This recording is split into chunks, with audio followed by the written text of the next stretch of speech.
यथा दृष्टिस्तथा मनः।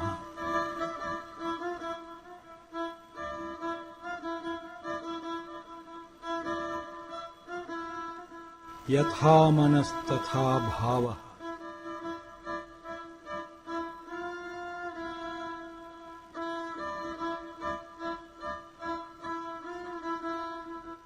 यथा भावस्तथा यत्नः।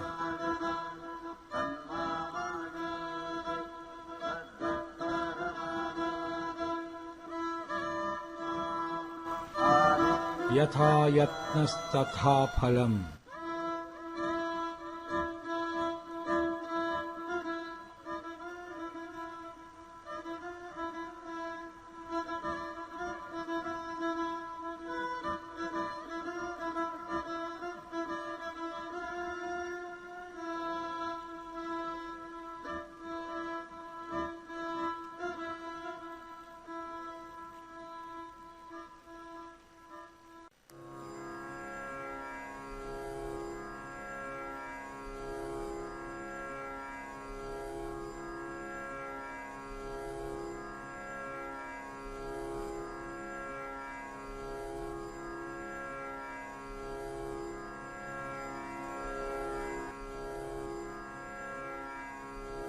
हरिः ॐ। अथ 12. भक्तियोगः। अर्जुन उवाच एवं सततयुक्ता ये भक्तास्त्वां पर्युपासते ये चापि अक्षरमव्यक्तम् तेषां के योगवित्तमाः। अर्जुन उवाच एवं सततयुक्ता ये भक्तास्त्वां पर्युपासते ये चापि अक्षरमव्यक्तम् तेषां के योगवित्तमाः। श्री भगवान् उवाच मय्यावेश्य मनो ये मां नित्ययुक्ता उपासते श्रद्धया परयोपेताः ते मे युक्ततमा मताः। श्री भगवान् उवाच मय्यावेश्य मनो ये मां नित्ययुक्ता उपासते श्रद्धया परयोपेताः ते मे युक्ततमा मताः। ये तु अक्षरम् अनिर्देश्यम् अव्यक्तं पर्युपासते सर्वत्रगम् अचिन्त्यं च कूटस्थमचलं ध्रुवम्। ये तु अक्षरम् अनिर्देश्यम् अव्यक्तं पर्युपासते सर्वत्रगम् अचिन्त्यं च कूटस्थमचलं ध्रुवम्। सन्नियम्य इन्द्रियग्रामं सर्वत्र समबुद्धयः ते प्राप्नुवन्ति मामेव सर्वभूतहिते रताः। सन्नियम्य इन्द्रियग्रामं सर्वत्र समबुद्धयः ते प्राप्नुवन्ति मामेव सर्वभूतहिते रताः। क्लेशोऽधिकतरः तेषाम् अव्यक्तासक्तचेतसाम् अव्यक्ता हि गतिर्दुःखम् देहवद्भिरवाप्यते। क्लेशोऽधिकतरः तेषाम् अव्यक्तासक्तचेतसाम् अव्यक्ता हि गतिर्दुःखम् देहवद्भिरवाप्यते। ये तु सर्वाणि कर्माणि मयि सन्न्यस्य मत्पराः अनन्येनैव योगेन मां ध्यायन्त उपासते। ये तु सर्वाणि कर्माणि मयि सन्न्यस्य मत्पराः अनन्येनैव योगेन मां ध्यायन्त उपासते। तेषामहं समुद्धर्ता मृत्युसंसारसागरात् भवामि न चिरात् पार्थ मय्यावेशितचेतसाम् तेषामहं समुद्धर्ता मृत्युसंसारसागरात् भवामि न चिरात् पार्थ मय्यावेशितचेतसाम् मय्येव मन आधत्स्व मयि बुद्धिं निवेशय निवसिष्यसि मय्येव अत ऊर्ध्वं न संशयः मय्येव मन आधत्स्व मयि बुद्धिं निवेशय निवसिष्यसि मय्येव अत ऊर्ध्वं न संशयः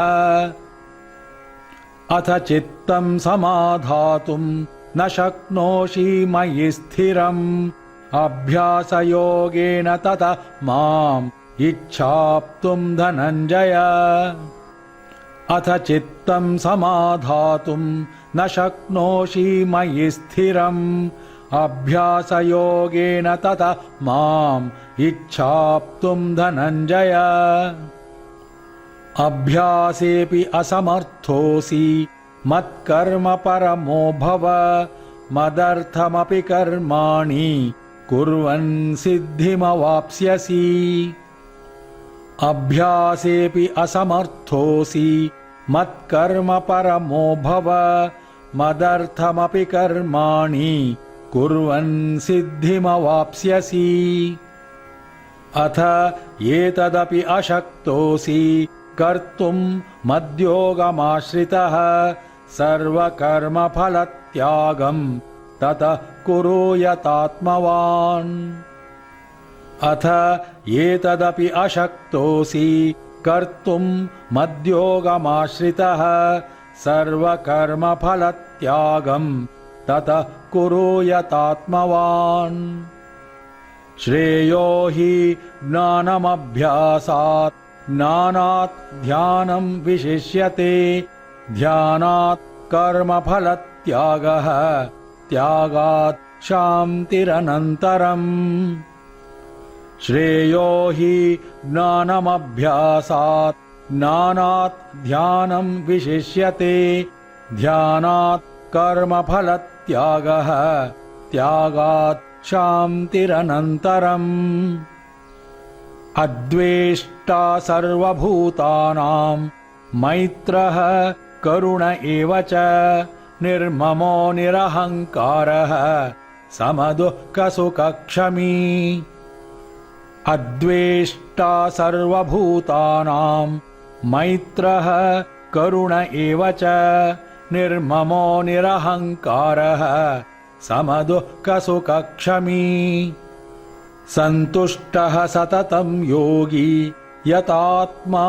दृढनिश्चयः मय्यर्पितमनो बुद्धिः यः मद्भक्तः सः मे प्रियः सन्तुष्टः सततं योगी यतात्मा दृढनिश्चयः मय्यर्पितमनो बुद्धिः यः मद्भक्तः सः मे प्रियः यस्मान्नो द्विजते लोकः लोकान्नो द्विजते च यः हर्षामर्षभयोद्वेगैः मुक्तो यः स च मे प्रियः यस्मान्नो द्विजते लोकः लोकान्नो द्विजते च यः हर्षामर्षभयोद्वेगैः मुक्तो यः स च मे प्रियः अनपेक्ष्यः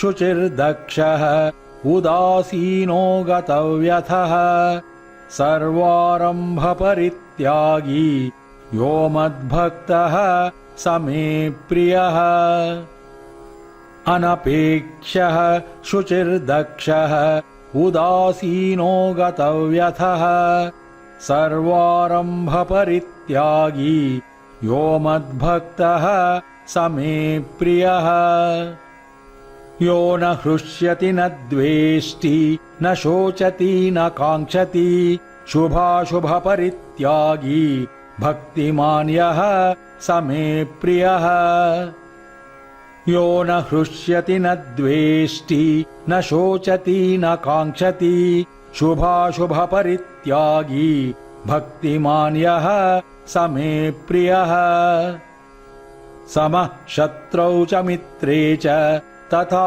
मानापमानयोः शीतोष्णसुखदुःखेषु समः सङ्गविवर्जितः समः शत्रौ च मित्रे च तथा मानापमानयोः शीतोष्णसुखदुःखेषु समः सङ्गविवर्जितः तुल्यनिन्दास्तुतिर्मौनी सन्तुष्टो येन केनचित् अनिकेतः स्थिरमतिः भक्तिमान् मे प्रियो नरः तुल्यनिन्दास्तुतिर्मौनी सन्तुष्टो येन केनचित् अनिकेतः स्थिरमतिः भक्तिमान् मे प्रियो नरः ये तु धर्म्यामृतमिदं यथोक्तं पर्युपासते श्रद्धाना मत्परमा भक्ताः